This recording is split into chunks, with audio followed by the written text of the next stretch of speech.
biteye isoni ndetse bigatera n'ikimwaro kubona Ferwafa yafata umwanzuro itamanjije yareba ngo irebe neza koko ndetse inakurikize amwe mu mategeko FIFA ndetse na CAF ikoresha. Ibi ngibi ni ibihano bikomeye cyane ndetse kuba Rayon Sport yarenganye rwose. Ibi bintu bikwiye gusubirwamo, bitasubirwamo ntituzongere kuba twakina match rwose barangiza bakadutera maga.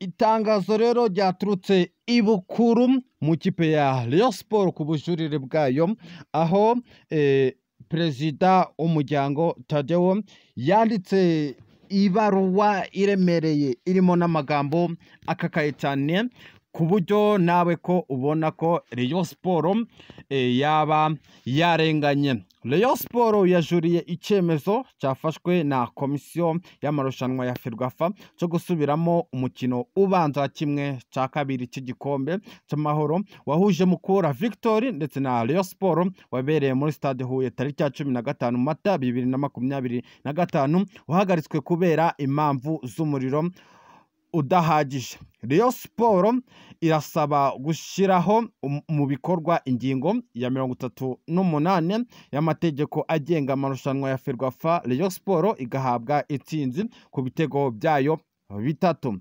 Mu gihe aya mategeko agenga amarushanwa yaba adakurikijwe, Rayon Sport niteguye gukomeza irushanwa ry'igikombe cy'amahoro cya 2024 2025. Ngiryo itangazo ryaturutse ibukuru mu biro bya Rayon Sport. Koko nawe urabibona ko ikipe ya Rayon Sport aka ni akagambane kuba barafashe raporo bakabwira abayobozi bo muri Huye ngo abari bo bakora raporo y'uburyo byari byifashe. Ibi ngibi niyo ntandaro ya byose.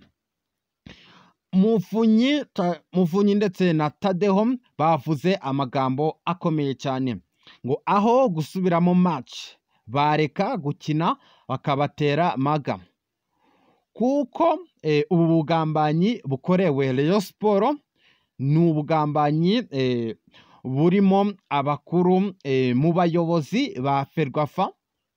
Ferwafa ishobora kuba yirashe ikirenge, kuko biravugwa ko mu gihe Rayon Sport itabonye ubutabera ishobora kwitabaza amategeko ya CAF ndetse na FIFA. Ibi ngibi Rayon Sport igomba kuja mu rukiko ikaja kuburana na Ferwafa, kuko iri tegeko rya 38 iri tegeko ryagakwiye gukurikizwa ariko ntabwo ryigeze rikurikizwa.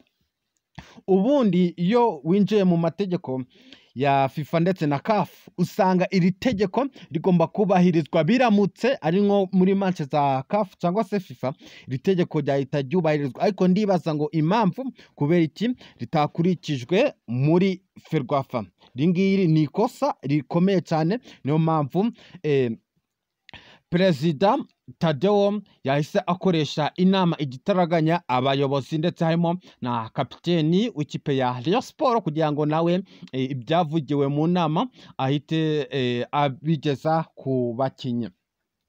Bavuze yuko biramutse Ferwafa nta wundi mwanzuro ifashe rwose tayari Rayon Sport bahite bayitsiba muri iki gikombe cy'amahoro, kuko kaba ari akagambane. Nimba amanota yacu twaba tuyabuze, uri kumva ko tuba dutakaje byinshi cyane kandi tuba dufite byinshi byo gukora. Ikindi kandi bavuze yuko igihe bategereje nuza Ferwafa kugira ngo ibe yafata umwanzuro, bategereza icyumweru nigishira Ferwafa nta kintu yari yafata. Urabona uyu munsi turi kuwa gatanu kandi ejo dufite match iremereye cyane, tuzahura n'ikipe ya Muhazi United muri Rwanda Premier League. Ariko kuwa kabiri nituramuka kuwa mbere nta gisubizo twari twabona, tayari nta kindi tugomba gukora usibye kuja kurega, ndetse kandi n'uwo mukino wabo bavuga ngo ni retour, nawo uwo mukino ntabwo dushobora kuwitabira habe na gato igihe tutari twabona ubutabera. Rayon Sport ikwiye ubutabera kabisa, igihe bidakozwe ntabwo twashobora kuba twabyihanganira. Ferwafa yo ivuga yuko yakurikije uko raporo yaturutse hariya i Huye uko yari imeze, kandi raporo yakozwe n'abayobozi bo muri Huye. Ni gute ufata umukuru wa REG ukamugira ngo naba ari we uja kugusuzuma, noneho by'umwihariko ari uwo mwako karere ka Huye? Byibuze bari bakwiye gufata abo ku ruhande akaba ari bo bakora raporo, ubundi niho igisubizo cya nyacyo cyari kigomba kuboneka, kuko ikosa Mukura yakoze nuko yagiye mu kibuga itasuzumye bimwe mu bikoresho byabo ngo barebe koko ese umuriro urahari cyangwa se byifashe bite. Iri ngiri ni ikosa Mukura yari ikwiye kuba yahanirwa. Ngibyo rero uko byifashe ku mwanzuro Ferwafa yafashe, ndetse n'ibyaturutse ibukuru kwa bwana Perezida Tadeo ukuriye umuryango wa Rayon Sport. Ni Kigali One ikomeje kukugezaho amakuru yizewe kandi azira ibihuha. Wibuka kudushyigikira ukanda subscribe, ndetse kandi ukibuka no gukanda ku nzogera kugira ngo tujye tubana namwe mu makuru atandukanye tugenda tubagezaho.